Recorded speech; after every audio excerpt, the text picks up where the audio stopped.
We started this organization 2.5 years ago. We had very clear goals and objectives. They were very clear and very important and significant. What I did to try and get a grasp on where we are coming from, so that we could then get an idea and a grasp on where we're going, I wanted to go back to the beginning. And I pulled out a flyer that we put out for our first meeting, which was, I think, January or February of '09. I'm not really sure. I mean the first public meeting. And it was an appeal out there for membership. Why we formed the organization and why it was important. And as we talk about what's going on locally, as we talk about what's going on nationally and in our state, we need to remain focused on what's most important. And I want to read what this is because I think the goals of the organization have not changed. Even though there are a lot of people out there that want to do this and do that and get into issues that maybe are ancillary to what our initial goals were. But I want to go through that. Because as far as I'm concerned, the goals haven't changed. I've talked to our executive committee. As far as they're concerned, the goals haven't changed. But I want to make sure that everybody knows clearly where we stand. And I'm just going to read this. I guess it's a historical document at this point.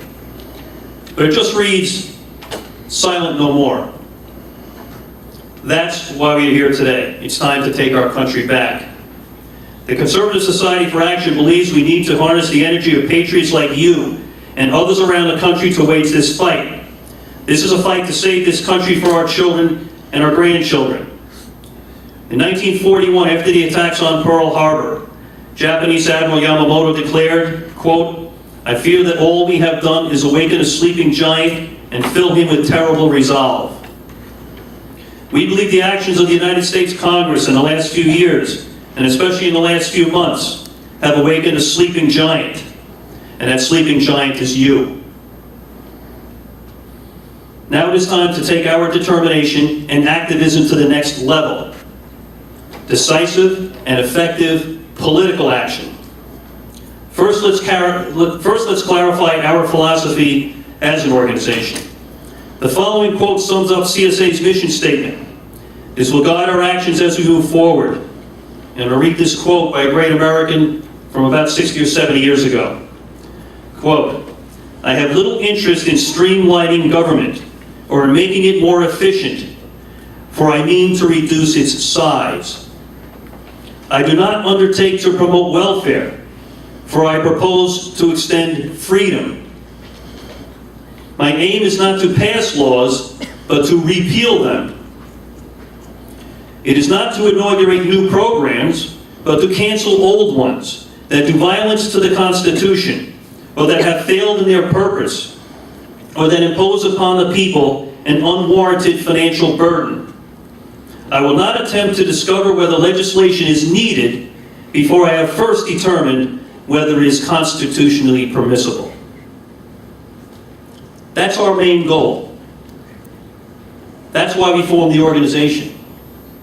Because this country hasn't followed that creed. This country hasn't done that. They've ignored the Constitution for decades.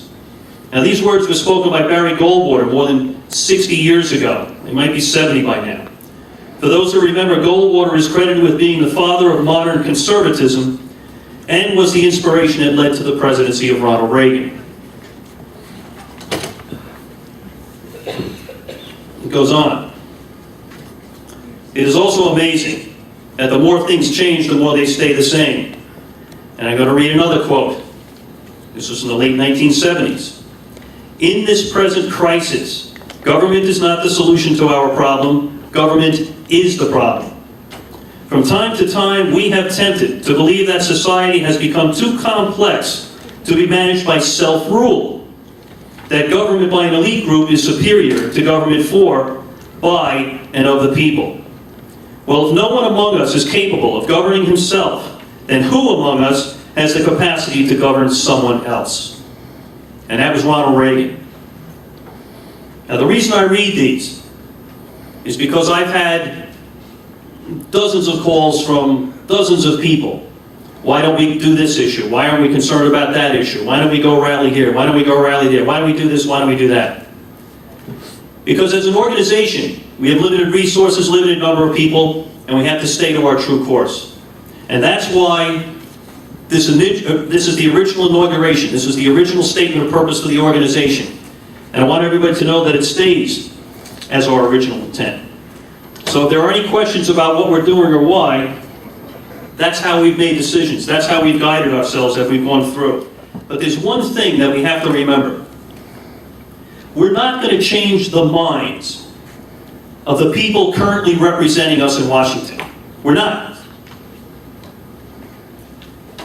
This current debate that's going on with the debt crisis, forget it. We're not going to win that one. We've got to chalk that one up to history and move forward. But I also think we need to understand compromise is necessary today because we don't necessarily have the power to go out there and demand that things are done our way. Simple as that. But we have made progress. We have been winning the battle. It's just there's a little more ways to go. And the reason I know we're winning is because you look out there and there are names, there are people, there are representatives out there that we in organizations like ours have supported here and around the country.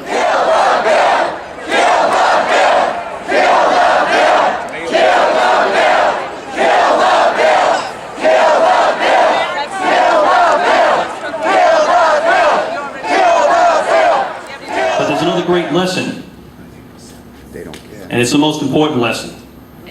We sent 1 million people to Washington, D.C. to oppose disastrous legislation for this country, and they didn't care. We didn't change one vote. Not one. Pretty amazing, wouldn't you say? Public opinion was on our side, but our elected representatives were not. And that's the ultimate lesson about what we have to do going forward. We can protest and be loud, and we can go to a lot of places and make ourselves heard. But until we change the people that are there representing us, we're going to be stuck making compromises. And that's where we are today. If you look at the debt ceiling issue, where do we stand? Spain is caving. Look at all the proposals. Look at the president's proposal. Oh, wait a minute, he doesn't have one. I forgot, he doesn't have one, I'm sorry. I don't know what I was thinking. You know, not one of the proposals that are being proposed cuts spending or cuts the deficit.